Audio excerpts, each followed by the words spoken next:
મારે thank you કેવું હતું મારા કાકીજી અને કાકાજીને, કારણ કે એમને અમને કન્યાદાન કરવાનો મોકો આપ્યો અને જક્ષુ એની જોડે જ આવતો હતો અને એની જોડે જ પાછો ઘરે પણ જતો રહેતો હતો. સવારના 9:45 થઈ ગયા છે. આજે અમારે લોકોને જવાનું છે વડોદરા પાછું. તો first of all very good morning, જય શ્રી કૃષ્ણ એન્ડ જય સ્વામિનારાયણ. મારા પપ્પા અને વૃષભ બંને નીચે સામાન મૂકવા માટે ગયા છે અને અત્યારે હમણાં થોડી વારમાં સામાન મૂકીને આવે એટલે અમે લોકો પછી જક્ષુને લઈને નીચે જઈશું. પાર્કિંગ કરી દીધું જક્ષુ? હે, ક્યાં ગાડી પાર્ક કરી દીધી છે જક્ષુએ?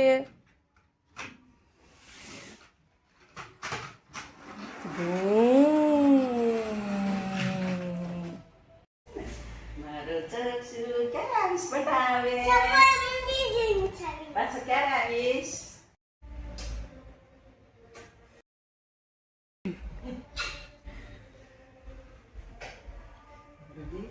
મધ્ય કবে જાય છે? પછી ક્યારે આવીશ તું? સવારે આવીશ.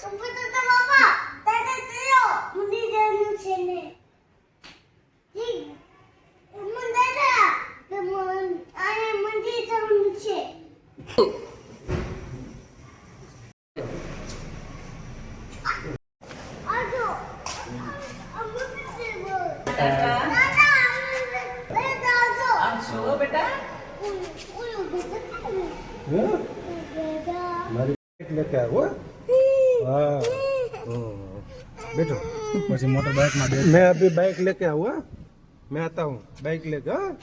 बाय बाय किधर? आवजो, वहाँ खड़ा रहने का। आवजो बेटा, आवजो टाटा। ના ના બેસવા દે.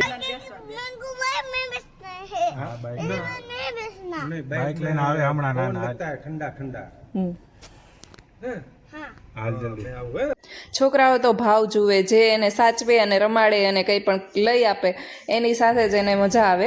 જક્ષુ કહેતો હતો કે તું અને બા બંને પાછળ બેસી જાઓ અને નાના આગળ બેસે ને એના ખોળામાં હું બેસું એમ. મારા મમ્મી તો હજુ ગઈકાલે સાંજે જ આવ્યા છે એટલે એને પણ ઘરે હજુ ઘણું બધું કામ હશે. તો અમે લોકો નીકળી ગયા છે અને એ લોકો હજુ બધું કામ પતાવતા હશે અને જક્ષુ રસ્તામાં સૂઈ પણ ગયો હતો. તો ચાલો અમે વડોદરામાં એન્ટ્રી લઈ લીધી છે. ફતેહગંજ થઈને અમારા ઘર તરફ પ્રસ્થાન કરીએ.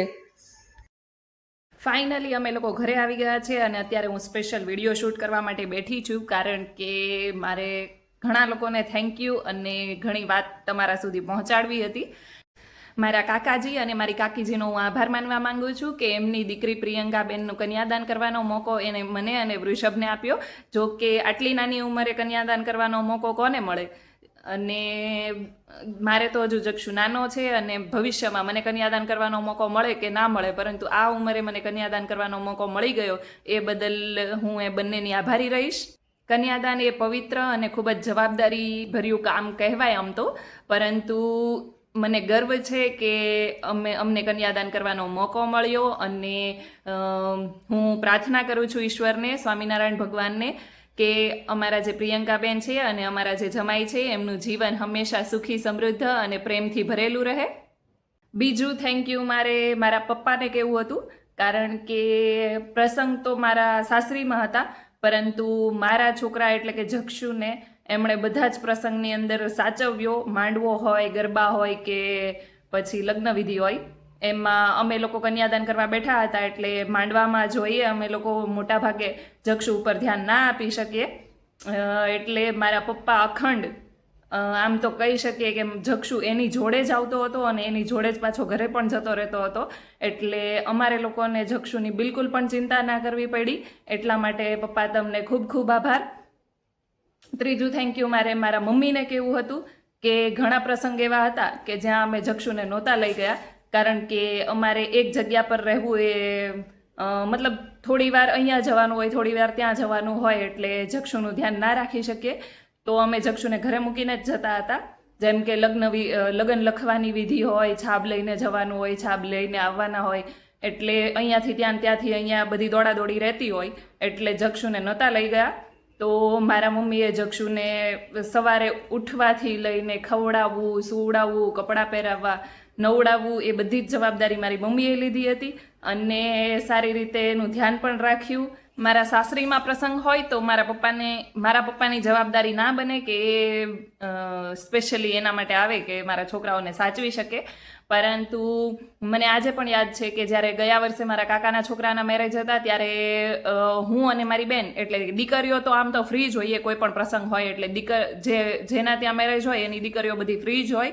તો હું અને મારી બેન બંને ફ્રી હતા એટલે અમે અમારા છોકરાને સંભાળી લીધા હતા. પરંતુ મારા ભાભી હોય એને મંડપે જવાનું હોય, કંઈ પણ આ તે થોડું ઘણું જે કામ હોય, મારા કાકી જે કંઈ પણ કહે એ ત્યાં જવાનું હોય. તો મારા મમ્મીએ મારા ભાઈની બંને દીકરીઓને સાચવી લીધી હતી. અને જ્યારે આ મેરેજ હતા ત્યારે મારા સાસુ સસરા પણ હતા, પરંતુ મારા નળદને 2 ભાણિયા હતા અને મારા મોટા નળદને 1 ભાણકી હતી. તો એમને સાચવવામાં હતા અને જક્ષુ એકલો ના પડે એના માટે મારા પપ્પા પણ આવી ગયા હતા એને સાચવવા માટે. આમ તો જક્ષુનું ધ્યાન ના રાખવું પડે કારણ કે એ મોટો થઈ ગયો છે, પરંતુ છોકરાઓ હજુ એટલી ખબર ના પડતી હોય એટલે આમ તેમ દોડ્યા કરતા હોય તો કશે જતા રહે અને ખોવાઈ જાય. એના કરતાં કોઈ એક વ્યક્તિને એક જગ્યા પર બેસીને એનું ધ્યાન તો રાખવું જ પડે.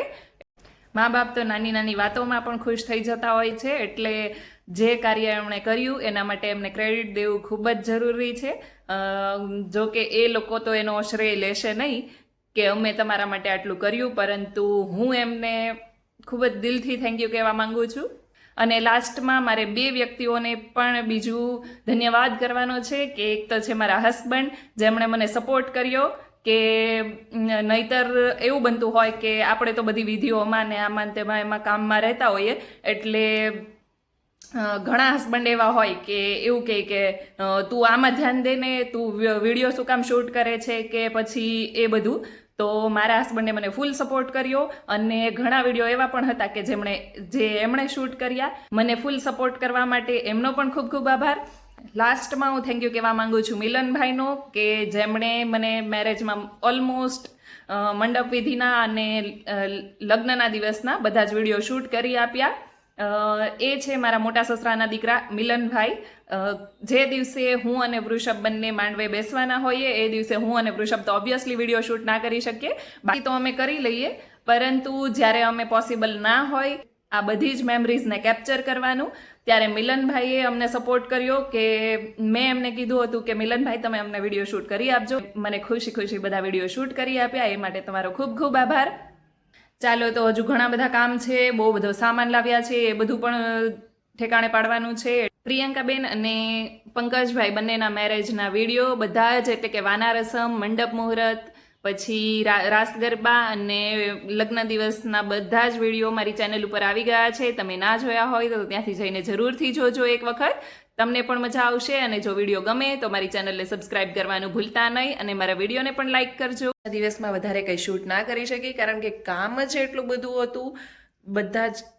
બધો સામાન લાવ્યા હતા, એ બધું ઠેકાણે પાડવાનો હતો, બધા ધોવાના કપડાં અલગ કરવાના હતા અને જે ધોવાઈ ગયેલા હતા અડધા કબાટની અંદર સેટ કરી દીધા છે. ફાઇનલી મેરેજ પતી ગયા અને અમે લોકો આ ફરી પાછા આવી ગયા છીએ વડોદરા. ગઈકાલે મેરેજ પૂરા થઈ ગયા છે અને આજે અમે બીજા જ દિવસે બપોરે નીકળી ગયા હતા. એટલે જો કે હવે તો નવો હાઈવે બની ગયો છે એટલે આવતા બહુ વાર ના લાગે. 2-2.5 કલાકની અંદર અમે લોકો અહીંયા પહોંચી ગયા હતા. અને પછી આજે વૃષભને પાછું નાઇટ શિફ્ટ હતી એટલે અમે આ લોકો આજે આવ્યા. બાકી અમે વિચારતા હતા કે જો આજે રજાનું સેટિંગ થયું હોત તો અમે લોકો હજુ એક દિવસ રોકાવાના હતા. રાતનો 1 વાગી ગયો છે. આપણે બધો જ સામાન ઠેકાણે પાડતા હતા એટલે સુવામાં મોડું થઈ ગયું છે. જોકે જક્ષુને તો સુવડાવી દીધો છે અને વૃષભ જતા રહ્યા છે જોબ પર, એટલે હું એક જ છું. આજ માટે બસ આટલું જ. કાલે મળીએ એક નવા વ્લોગની સાથે. ત્યાં સુધી ગુડ નાઇટ, જય શ્રી કૃષ્ણ એન્ડ જય સ્વામિનારાયણ. તમે મારી ચેનલ ઉપર નવા હોય તો ચેનલને સબસ્ક્રાઇબ કરવાનું ભૂલતા નહીં. મારો વિડીયો ગમ્યો હોય તો મારા વિડીયોને લાઇક કરી દેજો. Thank you for watching.